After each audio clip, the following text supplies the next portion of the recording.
Europe 1. Mais d'abord le journal de 8h sur Europe 1, Fanny Marceau. Bonjour Fanny. Bonjour Dimitri, bonjour à tous. La haine, c'est l'hiver du cœur, disait Victor Hugo. Et il en a fallu beaucoup de la haine pour tuer Quentin de Ranc, ce militant nationaliste de 23 ans, roué de coups jeudi dernier à Lyon avec une telle violence, un tel acharnement qu'il aurait été impossible de le sauver, selon le procureur de la République. Bonjour Jean-Luc Boujon. Bonjour Fanny, bonjour à tous. Vous êtes le correspondant d'Europe 1 à Lyon en direct avec nous ce matin. Au moins 6 suspects auraient été identifiés dans cette affaire par la justice. L'enquête se poursuit. Oui, les enquêteurs continuent leur travail de recueil et de recoupement d'informations. Ils ont visionné toutes les images filmées par les témoins du drame, ces riverains dans cette rue du 7e arrondissement. Ils ont aussi entendu une quinzaine de témoins et effectivement, désormais, 6 personnes seraient identifiées.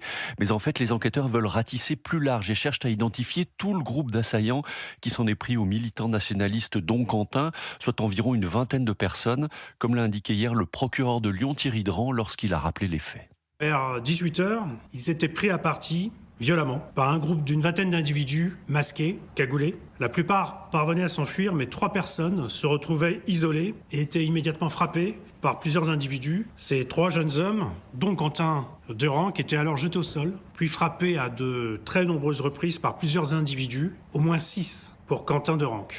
Et à l'heure qu'il est, Jean-Luc, toujours aucune interpellation. Non, pas d'interpellation pour l'heure, alors qu'on est déjà 5 jours après les faits. Les enquêteurs veulent visiblement avoir le maximum de certitude dans une enquête où la pression politique est très forte. Hier, on a pu voir un procureur très prudent affirmant qu'il se basait sur des faits, sur des investigations et non sur des rumeurs. L'autre hypothèse qui pourrait expliquer ce délai, c'est celle que l'avocat Gilbert Collard a émise hier sur Europe 1 chez Pascal Praud. S'il s'avère que ce sont bien des militants de la jeune garde qui sont impliqués, eh bien la qualification d'association de malfaiteurs qui a été retenue pour l'enquête montre qu'on va aller chercher plus haut d'éventuels donneurs d'ordre dans ce mouvement, mais aussi peut-être ailleurs, par exemple chez la France Insoumise, quand on connaît les liens étroits qui unissent les deux organisations, et donc cela prend plus de temps. Merci beaucoup Jean-Luc Boujon en direct de Lyon pour Europe 1. Alors dimanche soir, le ministre de l'Intérieur, Laurent Nunez, a affirmé que l'ultra-gauche était à la manœuvre dans cette affaire. Les témoins de ce lynchage, d'ailleurs, dénonce les militants de la jeune garde. Un groupuscule Antifa, cofondé par le député insoumis Raphaël Arnaud et qui a été officiellement dissous l'an dernier. Mais il n'est pas le seul à représenter cette ultra-gauche, ultra-violente. La menace est réelle et si elle est régulièrement sous-estimée, elle est pourtant bien documentée, William Molinier. Oui, environ 10 000 personnes en France gravitent autour de cette mouvance. 3 000 d'entre elles sont fichées S pour sûreté de l'État et font l'objet à ce titre d'un suivi par les services de renseignement.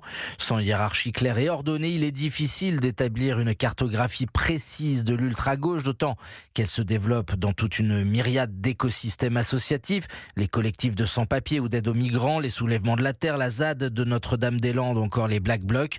La collusion entre militants associatifs et contestataires d'ultra-gauche est avérée dans plusieurs territoires, peut-on lire dans une note du renseignement territorial. À Caen, Dijon, Clermont-Ferrand, Toulouse, Tours ou encore Lyon. Rompus à la clandestinité, ces activistes radicaux investissent les lieux publics, entrent par effraction dans des écoles ou des théâtres avant de les mettre à disposition des squatteurs.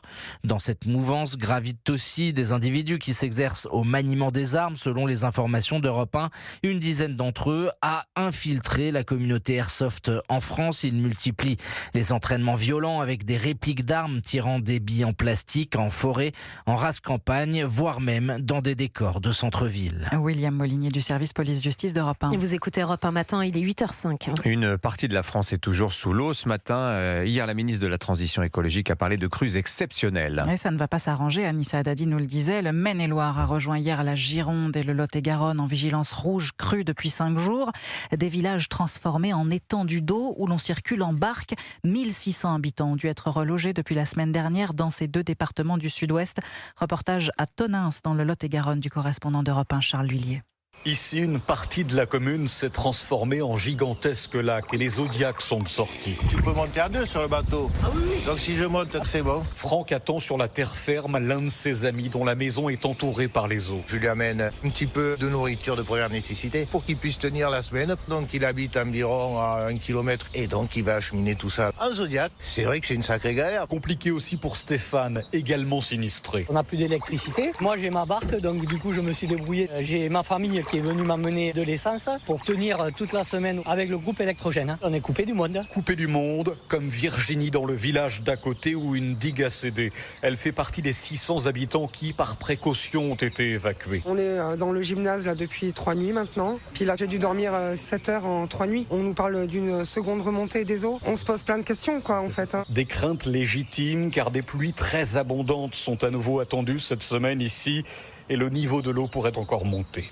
Dans le Lot-et-Garonne, Charles Duillier. Europe 1. Et notez que 11 départements de l'ouest du pays, de l'Ille-et-Vilaine au Tarn, sont en vigilance orange crue. 3 autres dans le sud-est sont en orange pour avalanche, la Haute-Savoie, la Savoie et l'Isère.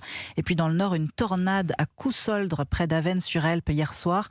Toiture envolée, arbre à terre. Heureusement, aucune victime à déplorer. Emmanuel Macron part en visite en Inde. Le chef de l'État rend hommage ce matin aux victimes des attentats de Bombay en 2008 au Taj Mahal Palace, parmi lesquels 2 Français. Il retrouvera cet après-midi le Premier ministre indien Narendra Modi, à qui il devrait vendre 114 Rafales. Et puis, deuxième jour en Algérie pour Laurent Nunez. Un voyage très important pour le ministre de l'Intérieur, il l'a dit dimanche soir. Laurent Nunez qui a pu rencontrer son homologue algérien dès sa descente d'avion hier. Après des mois de tensions diplomatiques, chaque minute de dialogue compte.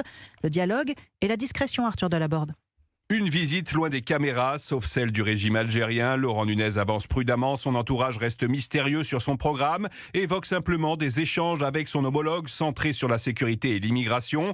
Mais au cours de ce déplacement, le premier d'un ministre de l'Intérieur français à Alger depuis 4 ans, Laurent Nunez devrait rencontrer le président Tebboune. Selon les informations d'Europe 1, il pourrait lui remettre une lettre signée Emmanuel Macron.